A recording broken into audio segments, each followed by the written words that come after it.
Thank you for coming. Wow, what a turnout. And it is true, not every candidate would look forward to an evening of faith and politics, but this is right up my alley, and I'm glad to share some thoughts with you tonight. I grew up in a little town called Emo, Ontario, and my cousin Elizabeth is here, and she also grew up in Emo, Ontario. Where are you, Liz? At the back. And so there's a small United Church that we went to, and we said the Lord's Prayer every week. And the line, "Deliver us from evil," as a kid, I always thought it was "Deliver us from emo." And so here I am, having been delivered from emo and experiencing, and it's funny, as a kid you hear other things as well that kind of stick in your head. And one of the other lines that grabbed me was from a song, "O Holy Night." Seems kind of innocuous. I want to read you a couple lines. "Long lay the world in sin and error pining." Even those that might not be from a Christian tradition, the song is so popular. We hear that, and it's the next line that really I want to talk about tonight. "Till he appeared, and the soul felt its worth." And the soul felt its worth. What does that have to do with an election campaign? Well, we are going to bring the soul back to Winnipeg. We are going to inject it. Thank you. I spoke to a Muslim elder a few weeks ago, and it just really struck me. She says, "We're losing our soul." She said, "I moved here 40 years ago, and it's never been like this before." And I don't think there's people that are governing they're not evil people. We're just at the end of a paradigm. We're at the end of a way we've been organizing ourselves, that we're beginning to see the water we've been swimming in, and it just doesn't make sense. I mean, we send police officers out to human beings living in bus shelters. We have massive imports of fossil fuels in this time of climate crisis, and so many great alternatives, but we just keep doing it. We keep hooking up new houses to natural gas. And we just see so many kids that are really, really struggling. And the solution is remarkably love and compassion. In the case of the environmental stuff, it's love for the earth, compassion for each other. And what Winnipeggers are finding out is that love and compassion makes sense to a lot of people. And it makes sense to taxpayers, because it's cheaper to do supportive housing than to continually to respond to people that are in perpetual crisis. What great news. This is not a money problem. This is a systems problem. And we can rebuild these systems based on love and compassion. And get the Chamber of Commerce on side. Get business people on side. Get people, some people say to me, Are you a conservative? You sound like a conservative because you say government is too big. Yeah, government is too big in a bunch of different areas. We're spending way too much money on policing, way too much money on responding to people who are in perpetual crisis, way too much money on fossil fuels and so on. Well, my journey is really about the connection between privilege and poverty.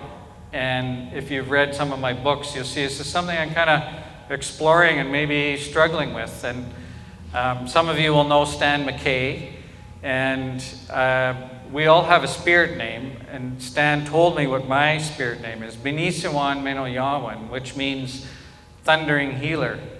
And when Stan told me that, I just sobbed. I sobbed uncontrollably, because that's my name. I'm thundering healer. The thundering is about my rage for the way we're holding ourselves together in society, and my impatience. And the healing is about working with my privilege and finding out what it's trying to tell me. How do I navigate this world. Benisiwan Menoyawan. And so I look back on my career, the skills I want to bring to the mayor's office. I have an MA in economics. And I say that for Dawn because I get in trouble if I don't say I have an MA in economics, but I do. I think it's an important thing to bring to the mayor's chair, just to think about money and how we can move money differently. I went on to have a senior position with the government of Manitoba as a director of energy policy. And how lovely to see my former co-worker, Mark Arbay, here. We worked on wind power and ethanol and biodiesel and things. But I got frustrated with government because it really, at the time, seemed a lot about managing problems rather than solving them. And I left there, and where I really started to learn is when I co-founded a nonprofit called BUILD, B-U-I-L-D. BUILD became my faculty. So what I'm telling you tonight is my observations of how BUILD, and I see this nonprofit interacting with governments. And BUILD and I have been having a conversation since 2006, and I'm learning a lot. And so now Winnipeg is learning a lot. Imagine all the conversations around kitchen tables right now about injecting love and compassion into a business model. So let me tell you about what a social enterprise is and what it looks like. In essence, it's a nonprofit business. A nonprofit business. Well, I mean, that's the definition of doing things differently, isn't it? Well, at BUILD, we began insulating low-income housing and doing water retrofits and hiring people with barriers to employment to do the work. And we didn't set out that way, just BUILD told us that that's what we needed to do. And while we're hiring people largely with criminal records, we're hiring people with barriers to employment, new Canadians even, and doing this amazing work in the green economy, it's really addressing what I believe to be Winnipeg's defining issue, our ability to connect the people who most need the work with the work that most needs to be done. And so I want to tell you about a guy named Trevor. And I remember meeting Trevor, and the interview process at BUILD is a little bit different. Trevor is sitting across the table, and this is not so confident guy, about the age of my sons or a little older. Certainly I was old enough to be his father. And I said, Trevor, do you have a driver's license? No. Do you have a criminal record, Trevor? Yeah. Grade 12? No. The first shall be last. Echoing in my head. The last shall be first. Congratulations, you've got the job. I believe in you. You can do amazingly well. And in these experiences that I have, and you all have when you're doing your volunteer work, this happens. The soul feels its weight. And that's the kind of Winnipeg that I want to lead. That's the kind of Winnipeg that I want to live in, where the soul feels its weight in everything that we do. And I'm here to say that we are going to stamp love and compassion throughout this city, and Winnipeg will be known as the place that gets that done and what that looks like, because we're going to do things differently than we have before. And this ability to see the potential in each other, because something remarkable happens in the conversation between Trevor and me, because he sees me too. He sees the potential in me, in that place where we meet each other, where we see each other's souls for where we are in our own journeys, and to be able to respect that. And I've come to understand Trevor and so many people in Winnipeg like him as heroes, people who overcome daily barriers to achieve the things that the rest of us find easy. Trevor goes on to get his driver's license. He goes on to become a great carpenter. He was a bit of a supervisor for a while. And he went on his way into the private sector, And I would receive a few messages from him from time to time, and how lovely that is for him to continue to see me. And one day I'm biking down the waterfront drive, and I hear, "Shaun." And I look, and there's Trevor. "Cool, how you doing, Trevor?" And it's fantastic. Here's my kids, my sons. And I met them, and that was awesome, because I know it was one of the things that Trevor wanted to do, was to reconnect with his kids. And Trevor and I were talking too long, and I still hear this echo, "Come on, Dad. Come on, Dad, let's go. We're on our way somewhere together. Our families. My dad. How cool." Well, a couple of years later, I got a message from Trevor, which I didn't fully understand. It didn't really seem like him. He wanted to meet at the Forks. And we went down, and something was very wrong right away when I saw him. And he told me right up, he says, "Shaun, I'm into meth." And it's so frustrating, because he's on a wait list for treatment. And I'm just sick because I've lost touch with my kids. Like he couldn't access his kids anymore.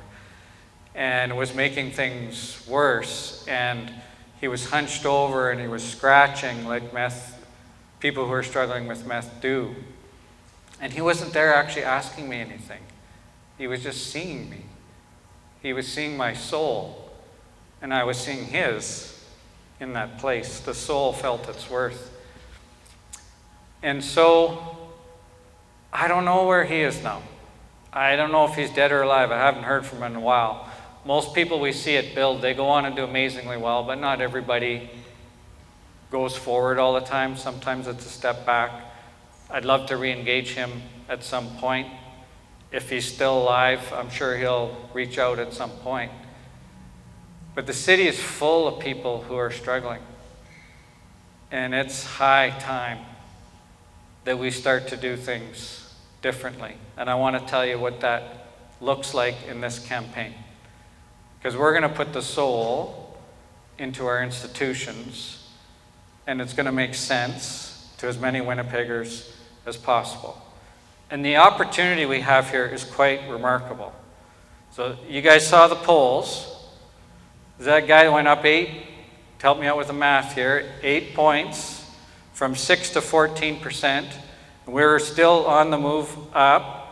And that number one guy, I forget his name just now, is just starting to self-destruct.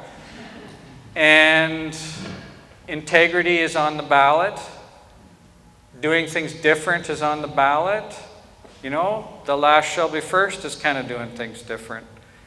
And being able to communicate to people what that looks like. So we've announced $100 million housing trust, housing land trust.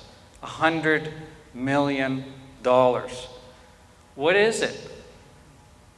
It's putting the soul into investments. We're going to come to you and say, you've got investments.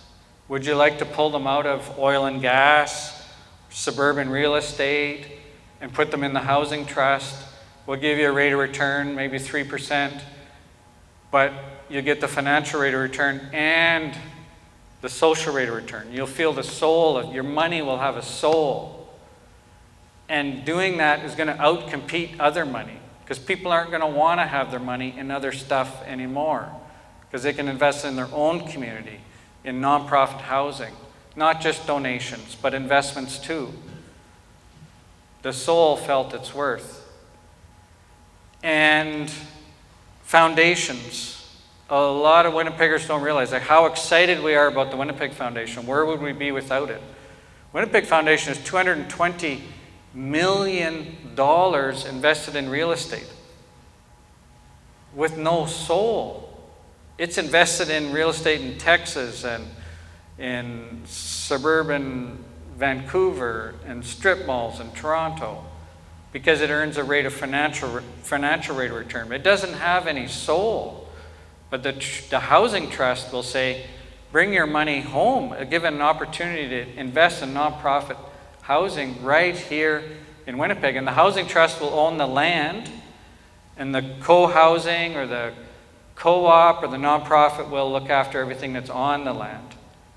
And that's what I mean by putting the soul and having the soul feel its worth. We announced a tree trust. Allison Norberg is here.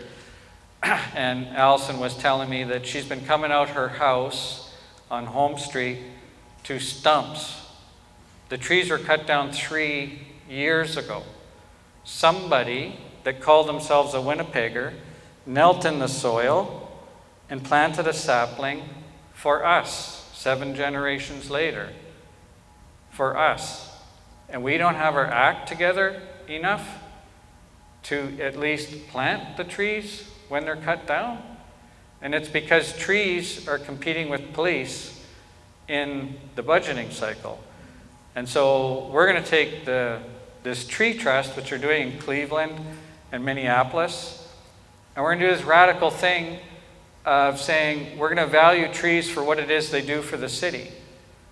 Well, the property tax value on Home Street is less because there isn't the tree canopy like there used to be. Trees were making us money as taxpayers. Similarly, we're spending $1 billion and more sorting out our problem of dumping raw sewage into the rivers because the stormwater overwhelms the sewage systems. But trees suck up the water and are a great investment to keep that sewage down, the sewage systems down from being overwhelmed. So we're going to plant more trees and probably less of that old kind of infrastructure because it just makes financial sense to do so when you put the soul in the money. We're going to add 1,000 social enterprise jobs. So 1,000 people like Trevor, or 1,000 people from the disability community, or part of 1,000 people from the disability community, or new Canadians, newcomers to Winnipeg, can have work and have access to employment in a way that they haven't had before. How many people here have Scottish ancestry? Yes, that's you, Liz. That's good. There's 5,600 social enterprises in Scotland. Half of them hiring people with barriers to employment, 2/3 led by women. What a fantastic business model. If we had the same amount of social enterprises here in Winnipeg hiring people with barriers to employment, we'd have 400 social enterprises like Build. That's the kind of city that I want to lead. And the money's moving because it begins to have a soul and it's doing good things for us. I met a couple weeks ago with Rebecca and Nunu they're both South Sudanese women, and they have a nonprofit in a Lutheran church on Victor. And when I went there, I met 20 South Sudanese women, all unemployed, which is crazy to me because there's so many employers in the city that are desperate for workers. What are these 20 women doing for volunteer time? They're making quilts for Ukrainian refugees. Don't you have enough refugees of your own?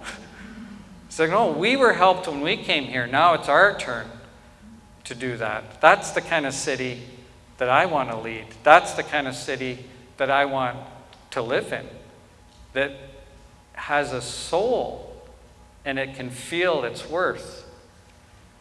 Similarly, the tree trust I wanted to tell you about, the social enterprise jobs, the housing trust, and our strategy to address homelessness. This is not a money problem that we're struggling with. So be very wary of candidates that are coming out and talking about how we're going to have to spend more money to address homelessness. It's an absolute myth, and it's got to end. Supportive housing actually saves money. It does not cost money. And why is that? And how do we move the money with soul so that our systems understand that? And here's how it's going to work. People say, Shaun, it's complicated. No, it's not complicated. It's shockingly easy and simple. It's just different. And that's the only thing that's going to work is different. 3 steps. Number 1, we'll ask the police to identify the people that they're seeing on a regular basis. No one's done that before. Saying to the police, we hear your 911 call, that you have 240,000 dispatches a year. You need help with the workload. You've called 911. I'm picking it up. We're here to help. Please tell us, give us a list of the people you see most often. Number 2, tell us what is the value of the staff time responding to people from that list? They know the answers to that question, and they'll be happy to provide it. And then the third thing is sign an agreement with the nonprofit and agree to pay them depending on how well the nonprofit does at reducing their workload. And the police love this. Why? Gord Friesen was sitting next to me when I made this announcement. He was on the Winnipeg Police Service executive for 8 years. He just retired a couple of years ago. This is a game changer. This is what's going to change the city. Just thinking like this, putting soul into the money, making sure the money has that value. And the great thing about it is that when the nonprofit is supporting that particular group of people, it's not just the police that are benefiting financially. So is the healthcare system. So is the justice system. So is the family services system. And the nonprofit can send them invoices, payment due in 30 days. Where does this come from? Sitting with elders and saying, look, what we're doing isn't working on multiple fronts, but can you tell us, what do we need to do? And where else could you ask a question like this other than in Winnipeg? This is amazing. And so, well, in pre-contact economies, or the way we see the world, the solutions must be valued. The soul feels its worth. And that's what this is, because governments value what they buy. They don't value in the same way what they fund. So just moving the money in a very different way. And so the nonprofit can have these revenues coming in from the different sources. And I'm just really excited to show the rest of the world what this looks like. And we're going to get moving fast. In the first year, we want to provide housing to people living in bus shelters and people living along the riverbanks.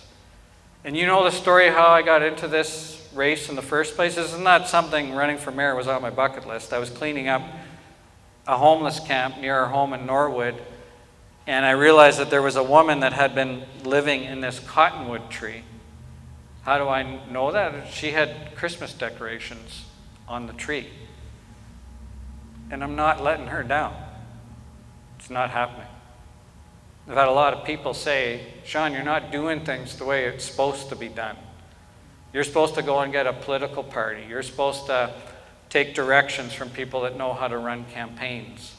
Now, I'll tell you who I'm taking my directions from. It's her. And we can get this done. All of us together.